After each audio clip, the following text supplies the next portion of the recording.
اللي بيتكلم لوحده. الصوت موسيقى غامضة في قرية صغيرة في قلب مصر. كان في بيت قديم مهجور. الناس كانت بتقول إنه البيت ده ملعون، وإنه اللي بيدخل عليه مش هيخرج منه تاني. ما كناش نحب نعدي من جنب البيت، بس كان في واحد اسمه حسن، شاب جريء ومش بيخاف من حاجة. الصوت صوت خطوات. حسن كان دايما بيحب المغامرات. يوم من الأيام قرر يدخل البيت المهجور ويكتشف سره. كان معاه كشاف صغير وبدأ يمشي في الضلمة. البيت كان مليان غبار ورائحة العفن كانت معبية الجو.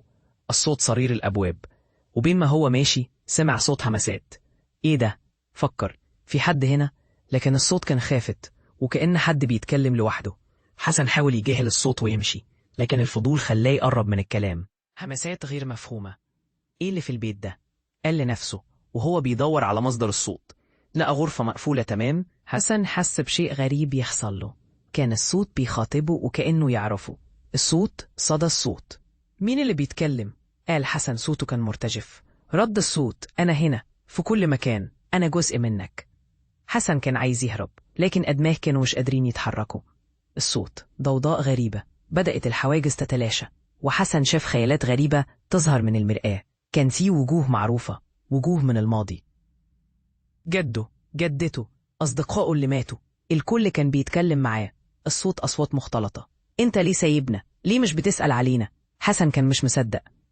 أنا مش قاصد، قال وهو بيحاول يتماسك. لكن الأصوات زادت وبدأت تتحول لصراخ. أنت اللي خنتنا، أنت اللي نسيتنا. الصوت صراخ. حسن حس بخوف شديد وبدأ يحس إن البيت بيضيق عليه. اخرج، اخرج. دلوقتي كان في عينيا دموع. أنا مستعد أواجه كل شيء. الصوت موسيقى مريحة. المرآة بقت هادية والصوت اتغير. انت قدرت، انت كنت شجاع. حسن حس بشعور غريب. فكر انه ممكن يخرج. دفع الباب وخرج بسرعة من الغرفة. الصوت سريع. لما وصل لباب البيت حس انه فضل يجرى لحد ما وصل بره. الشمس كانت بتنور والناس في القرية كانوا مستغربين. انت كنت فين؟ سأل واحد. كنت في البيت، قال حسن وهو يتنفس بصعوبة. وكنت بتكلم مع نفسي. بس بعد ما خرج حس انه مش لوحده. الهمسات فضلت تتبع معاه. أنا هنا، مش هسيبك. كان عارف إني لازم يواجه خوفه مرة تانية. البيت كان وراه، لكن الأصوات كانت جوه قلبه. الصوت تلاشي الموسيقى، ومهما حاول يتجاهلهم كانوا دايما موجودين. بعد كده حسن قرر إنه يواجه ماضيه ويبدأ رحلة جديدة. بس كان عارف إن الأصوات اللي بتكلم لوحده عمرها ما هتسكت. الصوت موسيقى غامضة تتلاشى. نهاية القصة.